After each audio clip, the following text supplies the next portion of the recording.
The 2-month hiatus is over and the Champions League is back. It's my favorite competition to watch and cover for you guys. So I know I'm excited for the return of the Champions League. So let's go through every team, every matchup, so that we are all refreshed on what's happened to everybody's form over the last couple of months since we last saw them play in December. And by the way, checking in on Adrian's closet of curiosities. Today, we are wearing the Stallion Laguna FC away kit, a beauty. Stallion Laguna are from the Philippines, my first Filipino kit, of which I got thanks to our friends at Sangalo. Sangalo carry all kinds of official kits from clubs that you will not find in your average kit shop. We're talking kits from Singapore, Indonesia, Zimbabwe, Senegal, and on it goes. Really unique kits, and they're adding more all the time. Tanzania, Belize have also entered the chat. So if you want to grab some unique kits for your own collection, use my link below in the description and enter the code Rabona TV, all one word, at the checkout for an additional 10% off of your order. So thanks Sangalo for sponsoring this video and keeping my kit collection as fresh as possible. And let's talk Leipzig and Real. And these two played each other in the group stage last season. The home side won each match in this case, so one apiece. It's interesting looking at the respective starting 11s from the last time these two sides came up against each other, which was October of 2022. Real topped the group, by the way, but Leipzig wasn't too far behind them. But what's interesting is that I think it's fair to say that Leipzig has been significantly weakened since last these two sides met. Szoboszlai, Nkunku, Forsberg, Andre Silva, and Gvardiol, all starters in their previous meeting, are all gone now. That said, Xavi Simons has been a great signing for them to help carry the load in the attack, while Sesko is starting to find his feet, and Lois Openda has been an instant hit for Leipzig since arriving from RC Lens. Leipzig have suffered the most of late has been defensively. Marco Rosa has been unable to find balance in the team recently, though they did beat Union Berlin this past weekend. But Union Berlin is not the team that they once were, as they are fighting for the Bundesliga survival at the moment. Where Leipzig were perfect in December with 3 wins and a draw, they started the new year with 3 consecutive defeats to Eintracht Frankfurt, Bayer Leverkusen, and a heavy 5-2 drubbing from Stuttgart. The glass half full view of this would be that, well, at least 2 of those 3 sides are above them in the standings, right? For Real Madrid, considering the constant injuries that Ancelotti has had to work with, including the ACLs of 2 center backs like Alaba and Militão going, as well as Courtois, his ACL was gone. He's a pillar of their defense. Real have managed to still get decent results this season. They were held by Atletico recently with some calls for poor officiating from both sides, actually. They also crashed out of the Copa del Rey at the fortress that is the Metropolitano. But other than that, they have managed to wrestle first place off of Girona thanks to Ancelotti's tinkering with Real's shape, given the cards he's been dealt. I did an in-depth video on this if you want to check it out. RB Leipzig has failed to make it past the round of 16 of the Champions League, going all the way back to their semi-final run of the COVID Champions League tournament in 2020. In fact, that was the only time that Leipzig have ever made it past the round of 16. Last season, they were trounced 8-1 on aggregate by Manchester City. 2 years prior, 4-0 by Liverpool. Perhaps they will look at Real Madrid's back line, who recently had Dani Carvajal as a center back with Vasquez as a right back, and think to themselves, you know, we've got a shot at this in the first leg. But Leipzig have defensive issues of their own. See their match against Stuttgart recently, and while they may be able to pull off a decent result at home, like a draw or something like that, with the second leg of the Bernabeu, I see Real moving on. Speaking of Manchester City trouncing teams, I'm joking, we'll give Copenhagen more respect than that. They did, in fact, manage to finish ahead of City's crosstown rivals, Manchester United, in their group, losing twice, that being away to United and an extremely narrow loss at home against Bayern Munich. That's not bad, right? They had played quite a few matches by that time, given they had to go through the qualifying stages of the Champions League. But, and I don't know if this is an advantage or a disadvantage, they've also been on break since mid-December, though they have been playing in the Atlantic Cup in Portugal in the Algarve, a friendly tournament that fellow winter breakers take part in, clubs from Denmark, Sweden, Norway, etc. They have 1 win and 1 loss in that tournament at the time of recording this. In the Superliga, they sit in 3rd third, though they're just 3 points off at the top, so it's a very, very respectable third. I don't want to take anything away from Copenhagen's achievement of making it out of a group that had a very tricky Galatasaray, Manchester United, and Bayern, but I do find that they benefit slightly from coming up against a Manchester United that was completely out of sorts in the fall. Again, I hate to say it because finishing above even a Manchester United that is out of sorts, when you consider the financial disparity between the two clubs, is still a very worthy achievement from Copenhagen. Man City were also a bit out of sorts in the first part of the season, but only by their own standards, right? They also had a notable individual out in Kevin De Bruyne, who is now back and terrorizing defenders with his distribution and terrorizing keepers with his finishing. Not only that, but Erling Haaland has also returned. Julian Alvarez is scoring at a very regular tick, and Phil Foden is looking like an absolute monster. This is definitely the best version of Phil Foden that we have seen, as the 23-year-old is in stunning form. Hat trick against Brentford recently, by the way.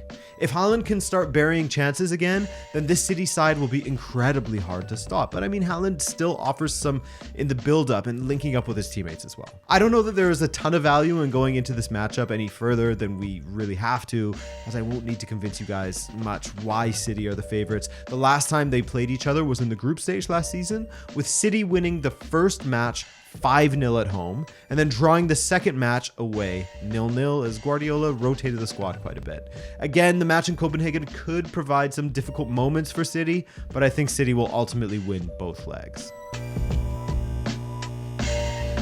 Lazio versus Bayern next, and Lazio is a team that I just cannot get a handle on. I typically am not too warm to them, and when I vocalize that, Sarri and the fellas go on a nice run of form, winning 5 consecutive matches, for example.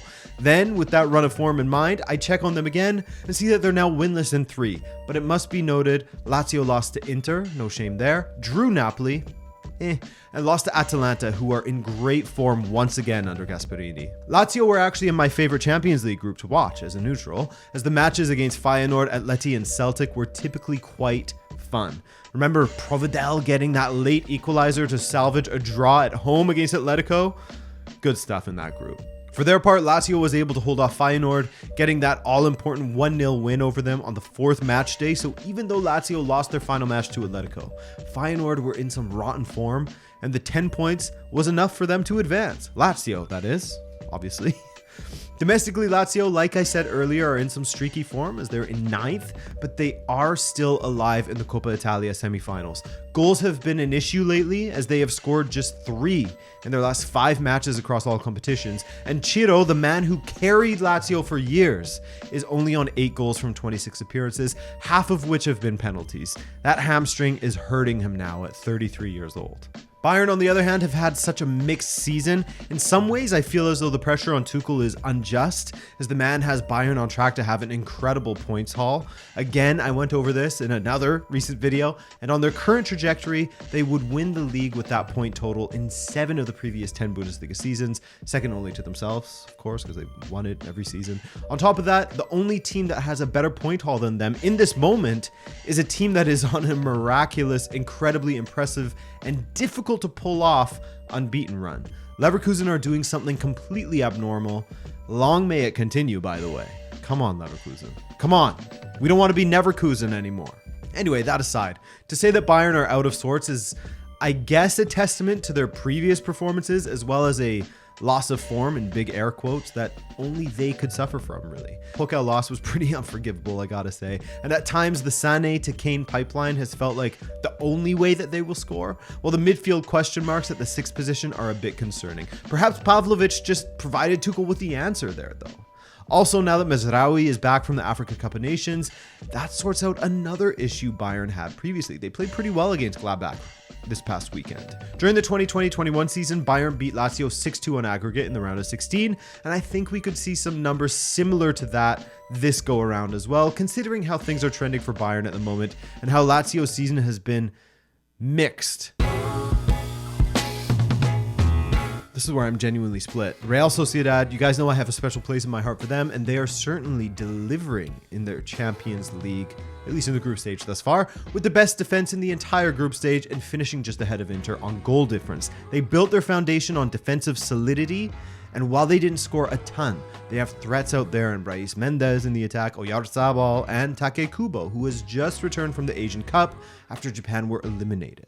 Sociedad have had some injury issues of late. I mean, who hasn't though? And some goal issues as well when it comes to their last couple of matches, not including their match against Mallorca, which, well, editor Adrian will put in a graphic here as the match hasn't happened yet for me. One thing that has remained, however, is that their defense has remained strong across all competitions. That was a redundant remained, but that's okay.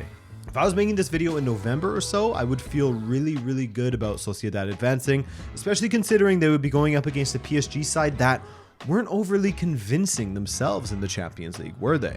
It's worth noting as well that this is PSG in their first season with Luis Enrique, and while they still looked pretty poor at times, just sneaking out of their group in second place, they're still 8 points ahead in Ligue 1 and definitely had one of the most difficult Champions League groups you could ask for.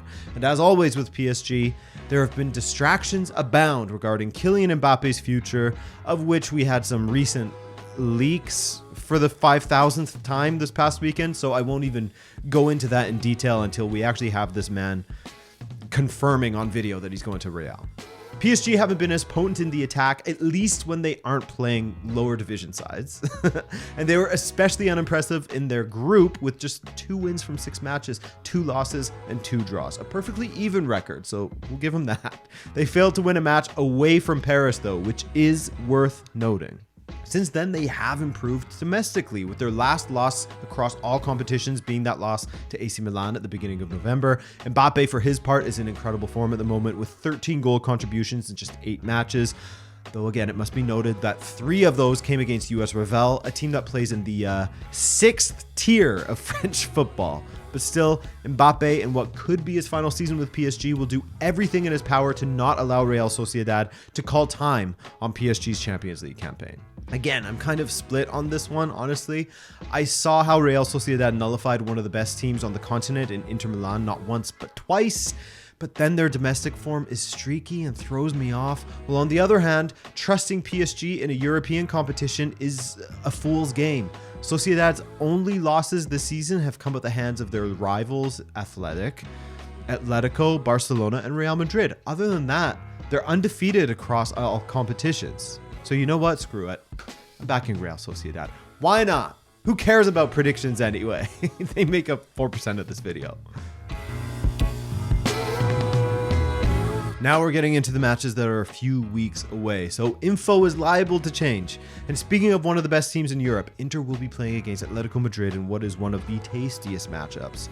At least I hope. It also could swing in the other direction and be an absolute bore, but with the way both of these teams are playing in this moment, I am hoping for the former. Yeah, for the former. For Atleti's part, they went through quite the rough patch, but they have since bounced back with an absolute vengeance. Their attack has continued to be spurned on by Griezmann, a man who does everything, honestly, but he has recently been joined in the productivity of the attack by Memphis Depay, whose move to Atleti was looking a bit like a flop until this past month or so, where he's since scored some important goals for Atleti and set up others. He has 4 goal involvements in his past 4 matches now. Also, another thing I'm liking at Atleti is how Axel Witsel has transitioned into a pretty solid center back. That gives Simeone another weapon in how good he is with his distribution from the back. Also, it's wild to see Saul and Koke doing bits together in the midfield once again after Saul went on a side mission. And shout out Rodrigo de Paul. Really shocking hairstyle. Don't love that, but some great play of late. As for Inter, let's stick with the midfield as well, as Hakan Çalhanoğlu has transitioned into a regista quite well, whereas distribution from deep-lying areas has been an absolute weapon for Inter. Springing attacks from almost nothing, releasing players down the wide channels. He's been great, also great from the penalty spot. 11 goals scored, 9 from the penalty spot. Defensively, Acerbi is once again taking care of business alongside Bastoni, and now Pavard is there as well to contribute to that 3-man back line with Darmian and Di Marco in the wide areas, similar to what we saw last season, right? But in the attack, Thuram has slotted in beautifully, striking up a relationship with Lautaro Martinez, a great one. 10 goals and 11 assists for the French forward, while Lautaro is on track to have one of his best seasons yet. 22 goals from 29 matches so far. Inter have lost just twice this season, once in the league, once in the cup, and this matchup with Atleti will be one of their most difficult tests of their season. Definitely not a team they would have wanted to come up against in the first knockout round of this campaign, but that being said, beyond playing his second stringers in the Coppa Italia and paying for it by getting eliminated, Inzaghi's cup record is absolutely incredible. It's a coin flip between these two at the moment, but I'll go with Inter to have another nice run in this edition of the Champions League. But who knows? Like I said, I'm looking forward to this matchup. It's going to be fun. I hope. Hope I haven't jinxed it.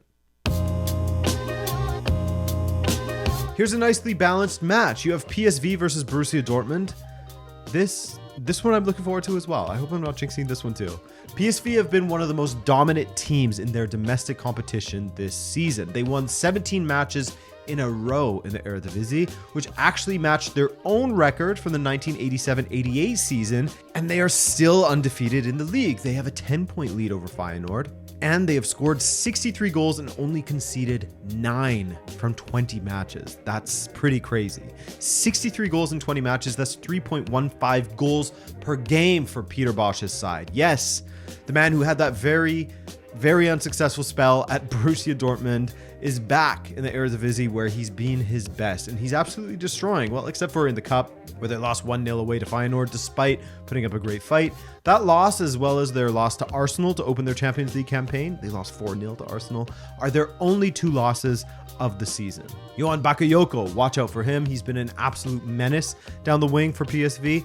Veerman will hopefully be back in time as his service is vital. Well, Luuk de Jong, the 33-year-old, has been in some Erling Haaland form, man. This guy has scored 26 goals and provided 10 assists in just 32 appearances, 36 goal involvements in 32 appearances. It's nuts. PSV are a fun team to watch right now.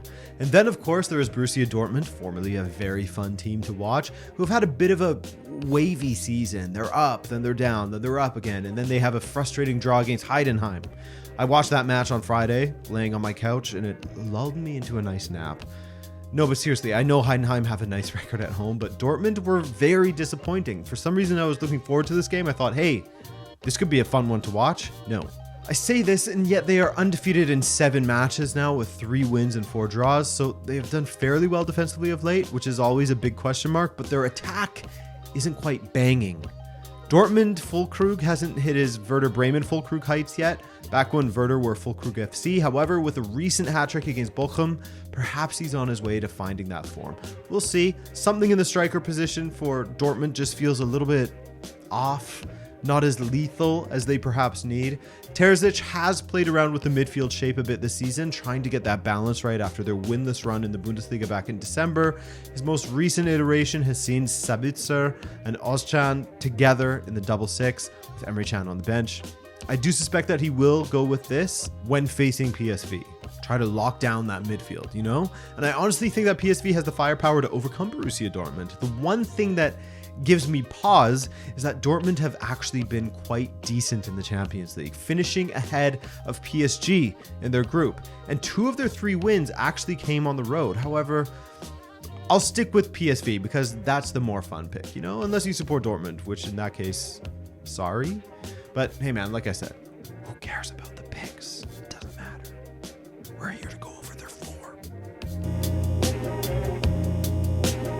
As I always say, Porto are very tricky customers that you cannot sleep on. Sleep on Porto at your own peril, because Sergio Conceição could convince these guys to invade a small country with the way he can get them fired up, you know? However, they weren't having the best season until around Christmas time, when they found their powers once again, and Porto haven't lost in 8 consecutive matches at this point. They did drop some points in their most recent match, but hey, you know, they're without Taremi, right? Evan Nielsen has emerged as a second threat in the attack alongside the brilliant, but I won't go there. Mehdi Taremi. Taremi is currently away at the Asian Cup, hoping to land Iran in the final at the time of recording this. But with the final being on the 10th, should they make it, of course, he will be back in time for the match against Arsenal. At least you'd think, right? At the back, of course, there's good old Pepe, who one way or another will make your life hell if you're an attacker.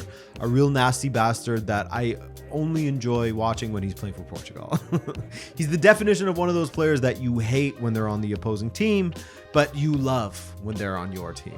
The guy's 40 and broke the record for the oldest goal scorer in the Champions League history twice this season. He broke the record, then later in the group stage, he scored again and broke his own record.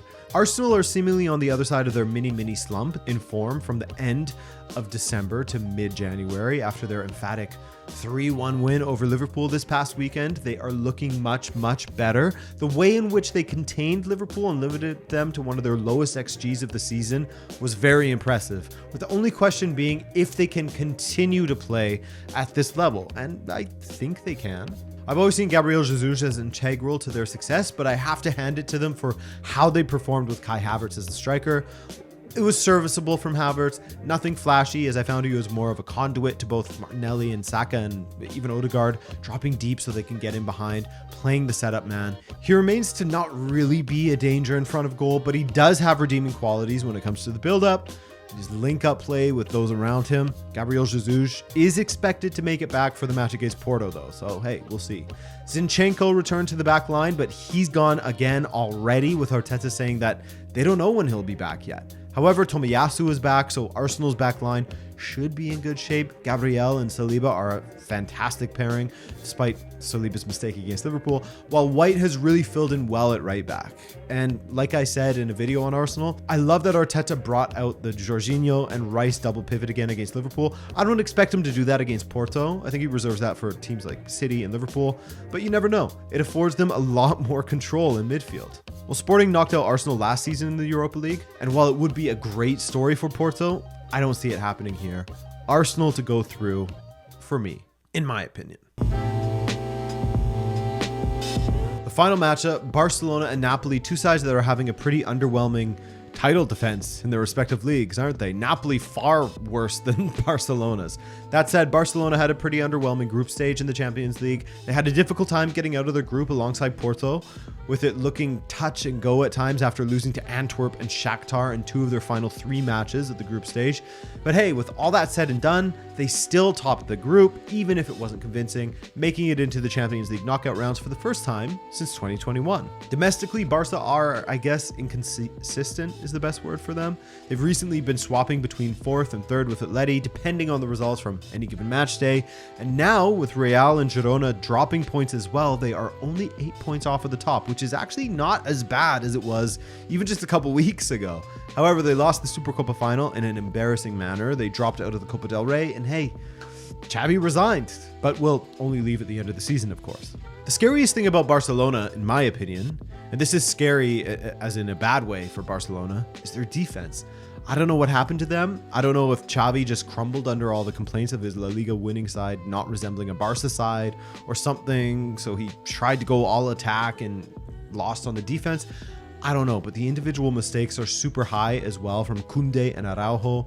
Plus, it doesn't help that Ter Stegen has been out for a long time. Xavi said he will be in the squad for the match on February 11th against Granada, so we'll see. He will be back soon. On top of that, the midfield is a bit threadbare in the defensive department. I mean, you can't understate how much Sergio Busquets did to protect that back line, right? Napoli, on the other hand, they haven't been impressive in the slightest. They were so beautiful to watch under Spalletti last season, and what they managed to achieve was incredible. This season, they started in a rotten place by hiring Rui Garcia. Now they have Walter Mazzari, who has been a bit disastrous, and they currently find themselves 22 points off of first. Recently, it's felt as though if Kvaratskhelia doesn't show up for them, then absolutely nobody will in the attack, and they'll just suffer. I actually got to hand it to the guy. He's great to watch on TV, but having seen him play when I was in Naples, I mean, wow, you can just tell he's a cut above with the way he controls the ball and glides past players for fun.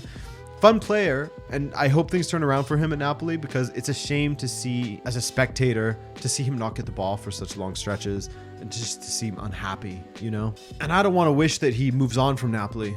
You know, I don't want to wish that for the people of Naples, but I also want to see Kvaratskhelia playing in a team that is at his level. This Napoli side, when you look at their most recent starting 11 against Hellas Verona, it really hammers home what a difference a manager makes to a squad. Napoli is a perfect testament to the huge role the manager plays in the success of the club and the performance of the players. They look a shadow of themselves compared to last season when they were mopping up Serie A and smashing Liverpool in the Champions League. Remember that?